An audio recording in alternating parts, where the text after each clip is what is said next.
It is quite a book. I mean, it really is interesting and long. It's very long. It's 701 pages long. Did you make it that long to make sure Trump never reads it?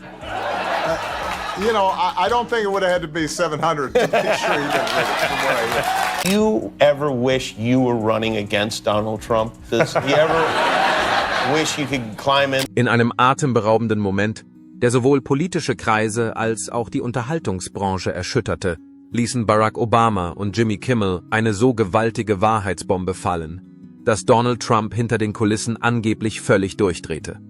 War dies ein geplanter Überfall oder nur zwei Stimmen, die zur richtigen Zeit die Wahrheit sagten? Schreiben Sie Ihre Meinung in die Kommentare. 1. Wenn Sie Obama und Kimmel unterstützen, die sich zu Wort melden. No. Wenn Sie denken, dass Sie zu weit gegangen sind. Wir wollen nun aufschlüsseln, was genau Sie gesagt haben und warum es Schockwellen durch Trumps inneren Kreis sendet. What we haven't seen before, I think, is somebody questioning the integrity of elections and the will of the people. What we haven't seen before, I think, is a politics based on putting down, in very explicit terms, Muslim Americans who are patriots, or describing women, not in terms of their intellect and their character, but on a 1 to 10 score. And at a certain, regardless of what your political preferences are and your policy preferences, there is a certain responsibility and expectation in terms of how you behave, how you present yourself.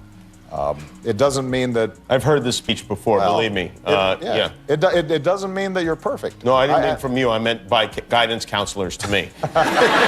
Die Abrechnung des Jahrhunderts wurde offiziell von Barack Obama und Jimmy Kimmel geliefert. Und sagen wir einfach, dass es eine bösartige Abrechnung war. Versuchen Sie, sich die Situation vorzustellen. Donald Trump, der jahrelang jedem, der es hören wollte, versichert hat, dass er der klügste Mann im Raum ist, befindet sich nun im Fadenkreuz von zwei der intelligentesten Menschen in den Vereinigten Staaten. Das war keine unausgegorene Bemerkung oder ein schneller Seitenhieb. So etwas gibt es nicht. Zweifellos war dies ein meisterhaft inszenierter Rundumschlag.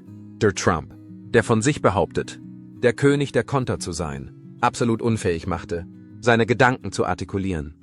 Melania, Sie haben recht. Sie war ebenfalls anwesend. Um die Sache noch schlimmer zu machen, war sie sprachlos. Genau wie Trump. Es liegt an uns allen, dies zu ändern. Es wird nicht so sein, dass jemand kommt und dich rettet. Das wichtigste Amt in dieser Demokratie ist der Bürger, der einfache Mensch. Wie kam es zu all dem? Erlauben Sie mir, Sie in die Zeit zurückzuversetzen. Als Präsident Obama und Jimmy Kimmel, eine brillante Kombination aus Witz und Charisma, die Bühne betraten und mit Schatten um sich warfen, die so eisig waren, dass einem die Tränen gefroren. Der ehemalige Präsident Barack Obama, der für seine scharfe Zunge bekannt ist für seine geschickten und wohlüberlegten Angriffe bekannt.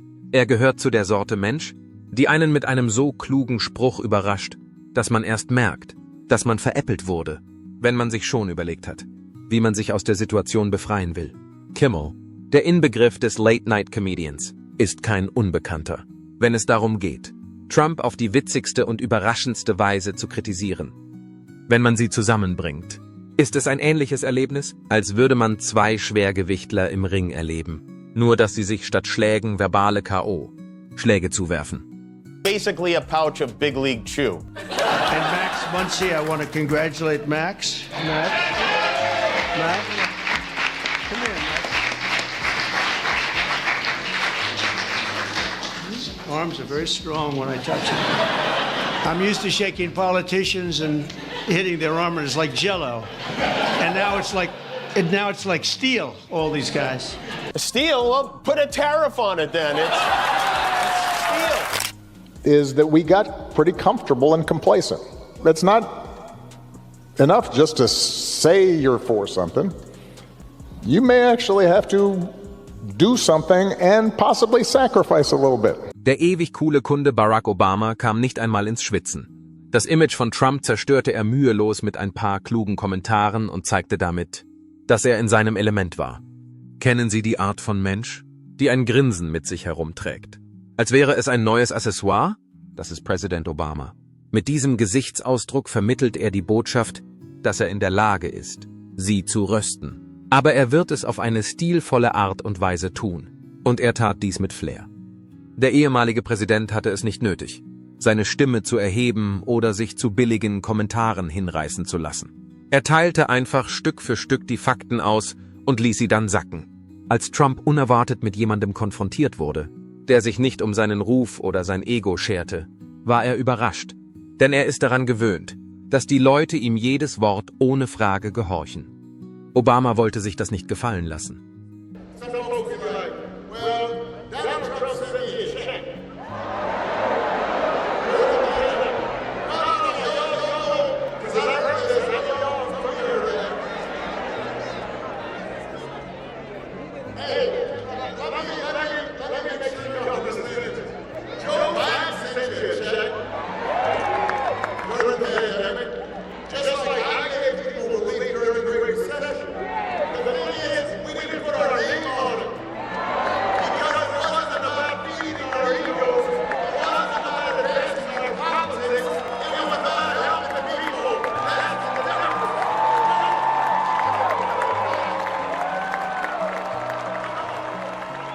Wenn es Ihnen gefällt, abonnieren Sie es bitte.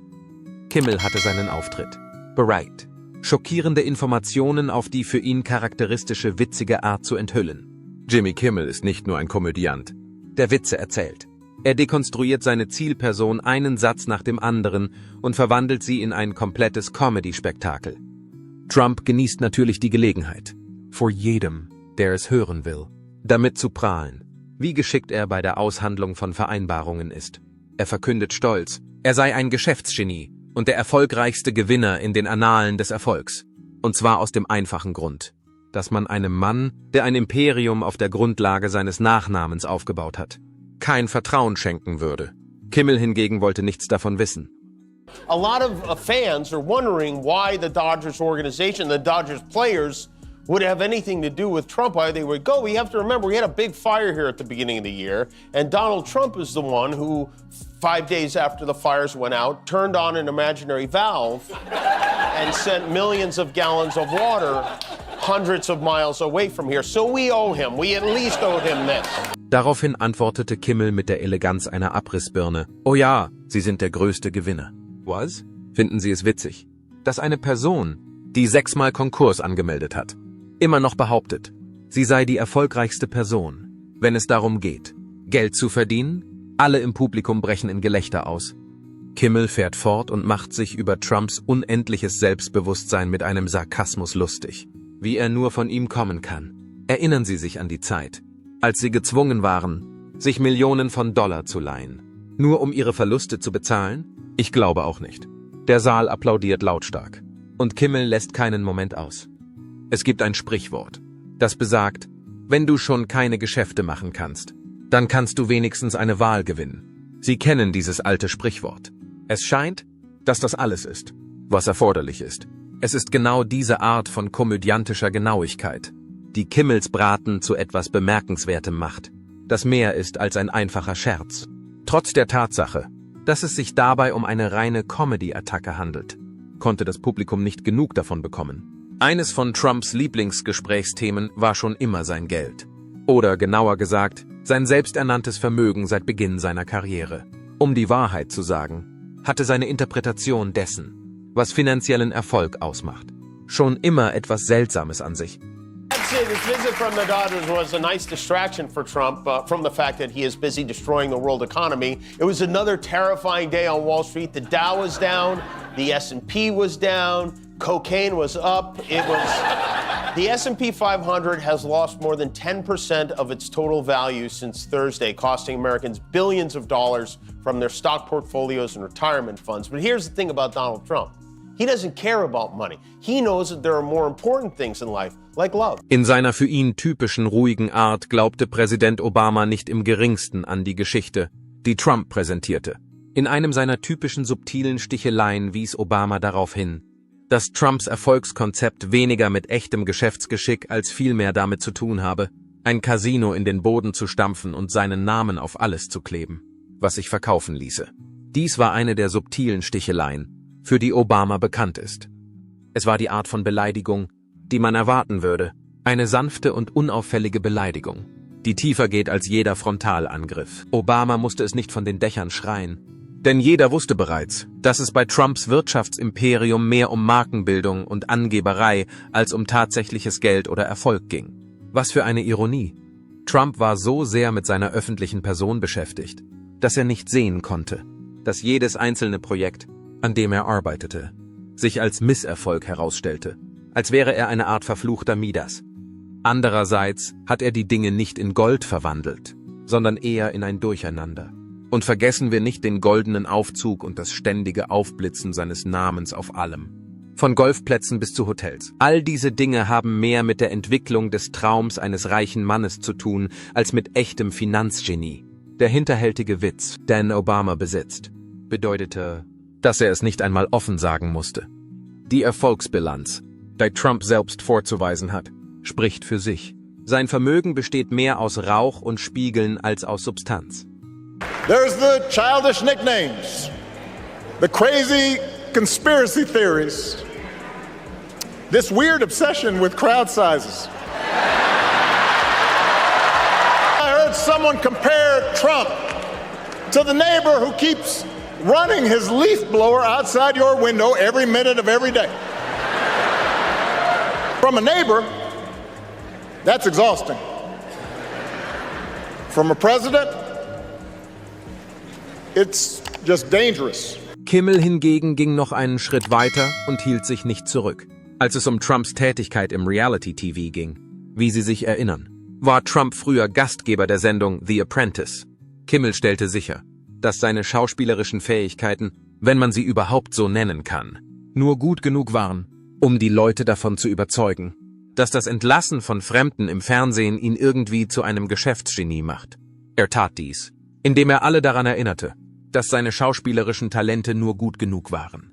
Um das zu sagen, Kimmel wies nicht nur auf die Ironie hin, dass Trump einen Vortrag über das amerikanische Geschäftsleben hielt, sondern auch darauf, dass Trumps eigene Firma nicht einmal in der Lage war, im Geschäft zu bleiben. Oh nein, er ging noch viel weiter. Die gesamte Idee von The Apprentice wurde von ihm ins Lächerliche gezogen, als ob Trump die Rolle eines unvorbereiteten CEO in einer Slapstick-Comedy-Routine gespielt hätte. Kimmel hob hervor, dass Trump zwar als Experte in der Geschäftswelt dargestellt wird, sein Konzept von Führung in der Geschäftswelt aber nichts anderes ist als eine Show für die Fernsehkameras, während er hinter den Kulissen grandios versagt. Er war der Inbegriff eines gescheiterten Geschäftsmannes, der sich gerade lange genug über Wasser halten konnte, um andere davon zu überzeugen, dass er wusste, was er tat. Trump war kein kluger Mogul, sondern die Verkörperung eines gescheiterten Geschäftsmannes. Außerdem war Kimmels Timing absolut perfekt. Es hätte nicht besser sein können. Let's be honest, it was a terrible night last night. It was a terrible night for women, for children, for the hundreds of thousands of hardworking immigrants who make this country go, for healthcare, for our climate, for science, for journalism, for justice, for free speech. It was a terrible night for poor people, for the middle class, for seniors who rely on Social Security, for our allies in Ukraine. Die Tatsache, dass Trumps Fernsehfigur die Grundlage für seinen politischen Aufstieg war ihm durchaus bewusst, auch wenn sie noch so lächerlich war. Dieselbe Person, die nicht in der Lage war, ein erfolgreiches Unternehmen oder eine Fernsehsendung zu leiten, übernahm nun die Führung der Nation. Das war der ultimative Witz, und so ist es auch heute noch. Obama erinnerte uns alle daran, dass es sich von Anfang an um einen großen Scherz handelte, auch wenn es möglich ist, dass Trump den ganzen Weg ins Weiße Haus gelacht hat. Dann kam der spannendste Teil. Trump, der es gewohnt ist, Beleidigungen wie Konfetti um sich zu werfen, war unerwartet unfähig, seine Gedanken zu äußern. Als er im Weißen Haus stand, klappte ihm die Kinnlade herunter, und er starrte Obama an, als hätte man gerade einen Tresor voller peinlicher Geheimnisse über ihn geöffnet.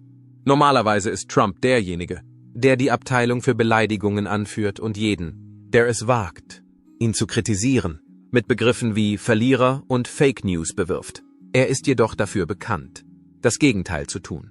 Auf der anderen Seite wurde er hier in einem so extremen Ausmaß geröstet, dass es so war. Als würde ein Kind versuchen, mit erfahreneren Spielern Schach zu spielen. Die Tatsache, dass ich ein ständiges Genie bin, wird dieses Mal nicht ausreichen, um ihn zu retten.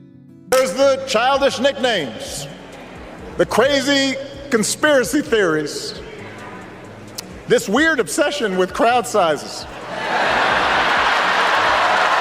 I heard someone compare Trump to the neighbor who keeps running his leaf blower outside your window every minute of every day. From a neighbor, that's exhausting. From a president? Außerdem sollten wir Melania nicht übersehen. Sicher, sie stand direkt neben Donald. Und wenn Äußerlichkeiten töten könnten, wären Präsident Obama und Jimmy Kimmel vielleicht gerade ohnmächtig geworden vor lauter Hitze, die von dem Hass ausging, den sie verströmte. Ohne ein einziges Wort zu sagen, blieb Melania, die stille Mitarbeiterin in diesem sich ständig drehenden Zirkus, stumm. Obwohl ihre Lippen so fest verschlossen waren wie der Tresor eines Milliardärs, waren ihre Augen offen. Sie zeigten eine ganz andere Geschichte. Obwohl sie starr dasaß und versuchte, die undurchdringliche Gelassenheit aufrechtzuerhalten, die sie sich über die Jahre angeeignet hatte, gab es keine Möglichkeit, den subtilen, kaum verhüllten Zorn zu verbergen, der darunter brodelte. Obwohl Melania schwieg, verrieten ihre Augen: Ich bin mit diesem Schlamassel voll und ganz fertig. Es war fast so, als ob sie begriffen hätte, dass dieses PR-Desaster nicht einmal von einem High-End-Modeunternehmen vertuscht werden konnte. Und keine noch so perfekt frisierte Frisur und kein noch so luxuriöses Kleid konnte verbergen, dass sie sich dieser Wahrheit bewusst war. Kein noch so großer Stil kann dies zum Verschwinden bringen. Donald Trump's plan is to do what he did last time, which was give another massive tax cut to billionaires and big corporations. And the reason some people think, well, I don't know, I remember that economy when he first came in being pretty good. Yeah, it was pretty good, because it was my economy.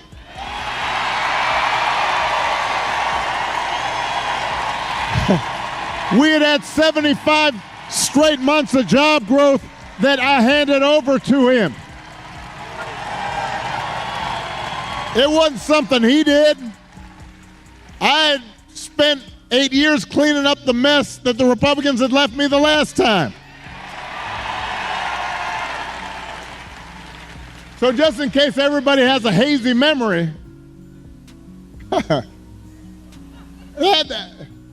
he didn't do nothing. Night of pomposity and circumstance as Donald Trump addressed a joint session of Congress because, he rarely gets to be on TV, so why not? And anytime this maniac speaks, it is a joint session. It's a joint session, it's an edible session, it's a raid the medicine cabinet for anything to dull the pain kind of night. And tonight was no exception. His speech started late, and I guess they were waiting for that last coat of shellac to dry on his face, but the reviews are in, and guess what? He did great, according to Fox News anyway. Mostly English-sounding words, semi-coherently strung together without any visible on-air defecation, a masterpiece. Das Fehlen von Geräuschen war schmerzhaft laut. Trump, ein Mann, der seine Karriere darauf aufgebaut hat, die Aufmerksamkeit mit lauten, harschen Äußerungen und einer nicht enden wollenden Selbstdarstellung auf sich zu ziehen, war nicht einmal in der Lage, eine Reaktion auf die Frage hervorzubringen. Kimmel und Obama hatten etwas geschafft, was viele für unmöglich hielten. Sie haben es geschafft, denjenigen zu Fall zu bringen, der sich für unantastbar hielt.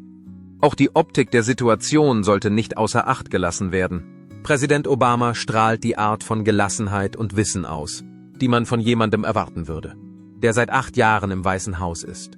Kimmel hingegen hat seine Karriere auf dem Prinzip aufgebaut, die Egos der Menschen mit einem Humor zu zertrümmern, der so messerscharf ist, dass er Glas schneiden könnte. Sie entlarven Trump als das, was er wirklich ist, ein Mann, der große Töne spuckt, es aber nicht halten kann, wenn es darauf ankommt. Gemeinsam entlarven sie Trump als das, was er wirklich ist. Doch was ist der schönste Aspekt dieser ganzen Interaktion? Was ging in Trumps Kopf vor? Es war nicht die typische arrogante Aussage, ich bin der König.